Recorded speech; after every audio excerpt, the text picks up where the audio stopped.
Please subscribe PTV Media for more updates. Thank you.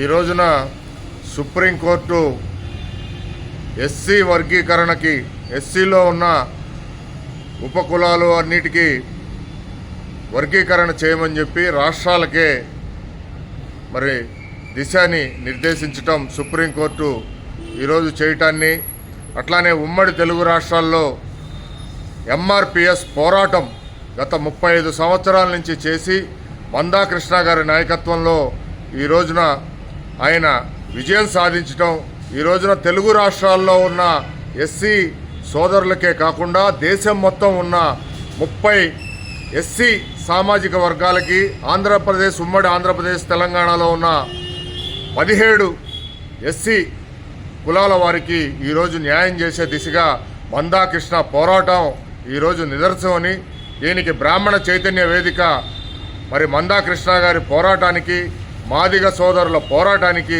బ్రాహ్మణ చైతన్య వేదిక ఈ రోజున అభినందనలు కృతజ్ఞతలు తెలియజేస్తుంది. ఎందుకంటే గతంలో మందాకృష్ణ గారు మరి బ్రాహ్మణులను కించపరిచే సినిమా మోహన్ బాబు తీసినప్పుడు, దేనికైనా రెడీ అనే సినిమా తీసినప్పుడు మరి బ్రాహ్మణులు ఈ రోజున అల్పసంఖ్యాకులు ఈ దేశంలో మరి వాళ్ళకి మద్దతు ఇవ్వాల్సిన బాధ్యత మనకుంది అని చెప్పి ఆ రోజున మేము చేసిన ఉద్యమానికి, దేనికైనా రెడీ మోహన్ బాబు మీద చేసిన ఉద్యమానికి మద్దతుగా మందాకృష్ణ గారు మరి ఆ రోజున మాతో పాటు ఉద్యమంలో పాల్గొనటం, వాళ్ళకు సంబంధించిన ఎంఆర్పిఎస్ వారిని మాకు పంపించటం, మరి ఈ రోజున ఆయనకి ప్రత్యేక ధన్యవాదాలు కృతజ్ఞతలు తెలియజేస్తున్నాం.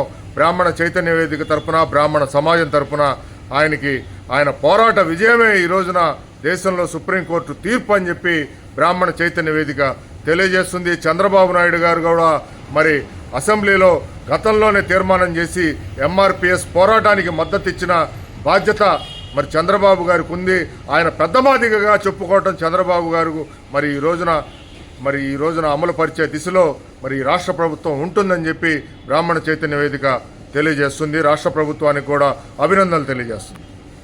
Please subscribe PTV Media for more updates. Thank you. PTV Media.